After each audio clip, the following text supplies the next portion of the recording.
Et si on parlait de Nirvana dans Blow Up? En effet, nous célébrons depuis quelques jours le 30e anniversaire de l'album Nevermind, de quoi faire un petit point sur les rapports entre le groupe de Kurt Cobain, Dave Grohl et Krist Novoselic et le 7e art. Alors pour commencer, il existe de nombreux documentaires sur Nirvana et Kurt Cobain, dont celui-ci, Montage of Heck, réalisé par Brett Morgen en 2015, un documentaire très officiel, puisque validé par la famille Cobain, fait d'images d'archives, d'entretiens, mais aussi de concerts où nous aurions tant aimé être. À part ça, Dave Grohl lui-même a réalisé en 2013 un documentaire, Sound City, où il revient sur le mythique studio d'enregistrement de Los Angeles, Sound City donc, qui a vu passer tant de musiciens célèbres, de Johnny Cash à Rage Against the Machine, en passant par Neil Young, et donc Nirvana pour l'album Nevermind.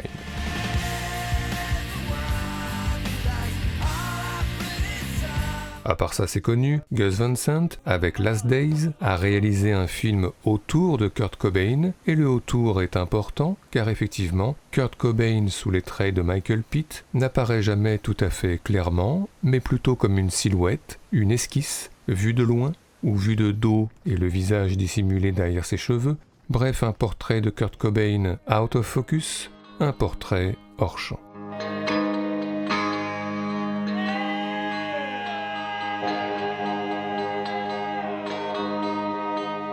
Mais à part ça, eh bien, quelques personnages de l'histoire du cinéma sont fans de Nirvana. C'est le cas par exemple de Seth Rogen, dans 40 ans toujours puceau, qui porte en boîte un saillant t-shirt Nevermind.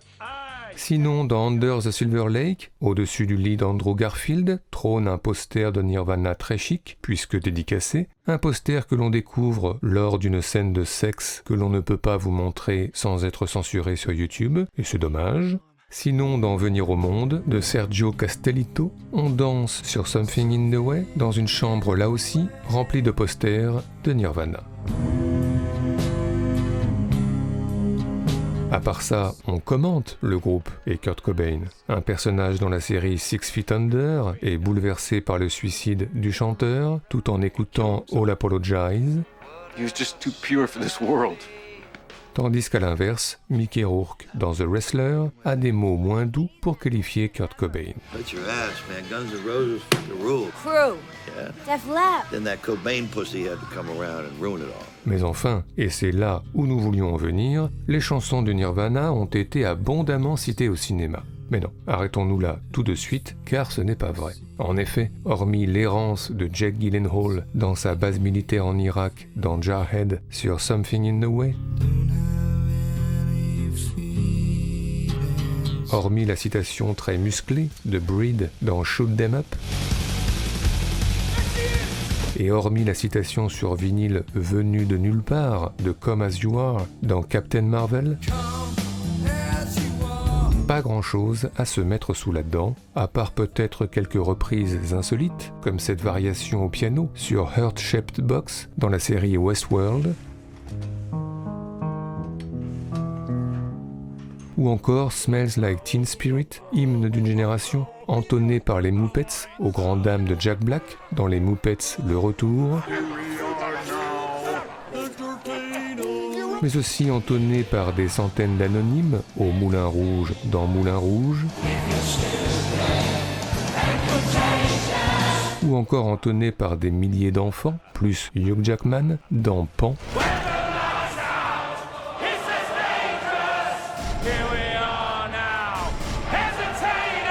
Oui, les citations de chansons de Nirvana ne sont au cinéma pas si fréquentes que cela, en tous les cas pas de quoi proposer un top 5 digne de ce nom. Alors, pour pallier le manque, ce top 5, nous allons en fait l'inventer en jouant à un jeu. Et si Nirvana avait été plus que cela cité au cinéma? Entrons donc dans une dimension parallèle, pour un top 5 totalement imaginaire des meilleures citations de chansons de Nirvana au cinéma qui n'existent que dans notre tête.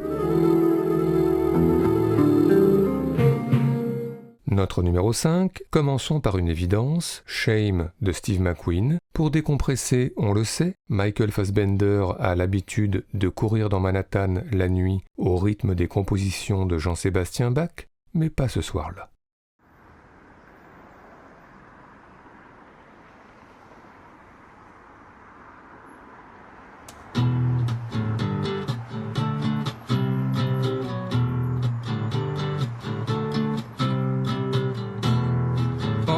A cracker. Think I should get off her first. Think she wants some water to put out the blowtorch. Isn't me, have a seat. Let me clip dirty wings.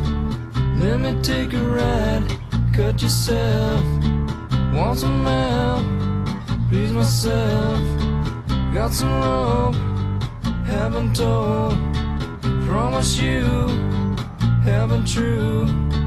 Let me take a ride, cut yourself. Want some help, please myself.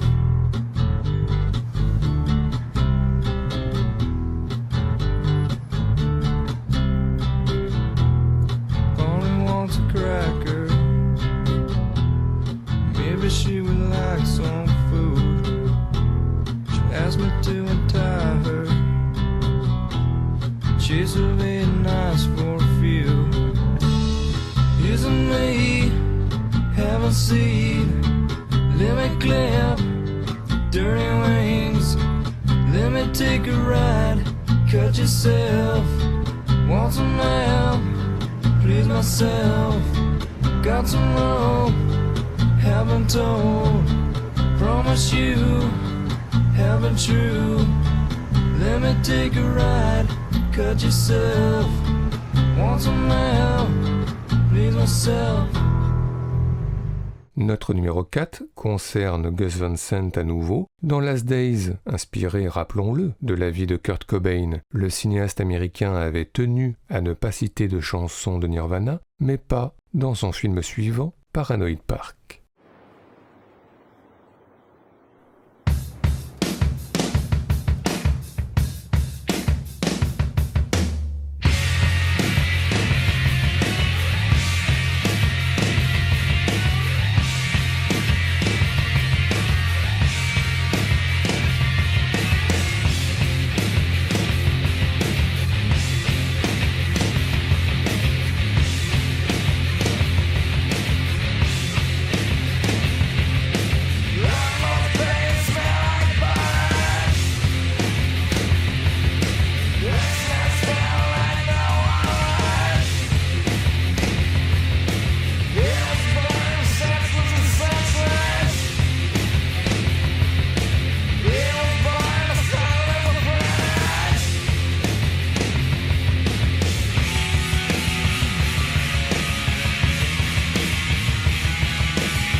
Notre numéro 3, la chanson Something in the Way sur l'album Nevermind bien sûr, laquelle a rythmé avec son ambiance ouatée et ses paroles murmurées tant d'errance, de remise en cause et de questionnements identitaires au cinéma.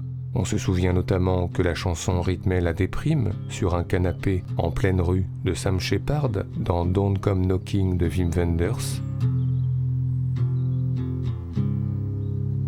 Mais on se souvient aussi et surtout des derniers instants de Two Lovers de James Gray, Joaquin Phoenix marchant bientôt sur la plage, K1K au bord de la chute. Avec cette évidence, le visage de Joaquin Phoenix se marie très bien avec la voix de Kurt Cobain.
it's okay to eat fish, 'cause they don't have any feelings.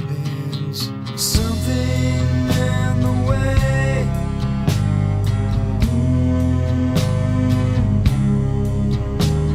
something in the way, yeah.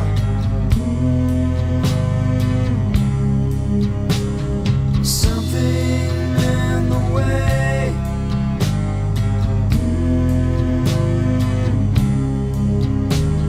Something in the way, yeah.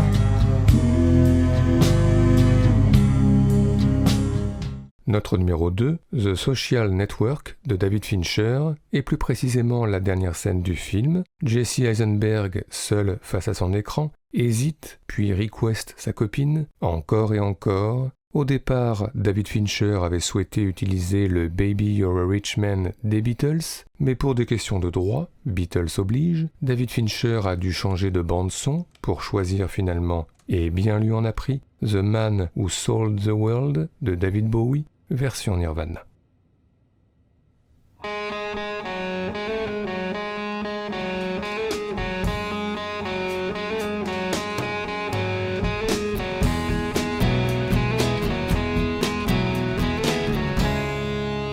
We passed upon the stairs, spoken wasn't well, although I wasn't there. Said I was his friend, which came as a surprise. I spoke into his eyes, I thought you died alone a long, long time ago. Oh no, not me, we never lost control. Face to face with the man who sold the world.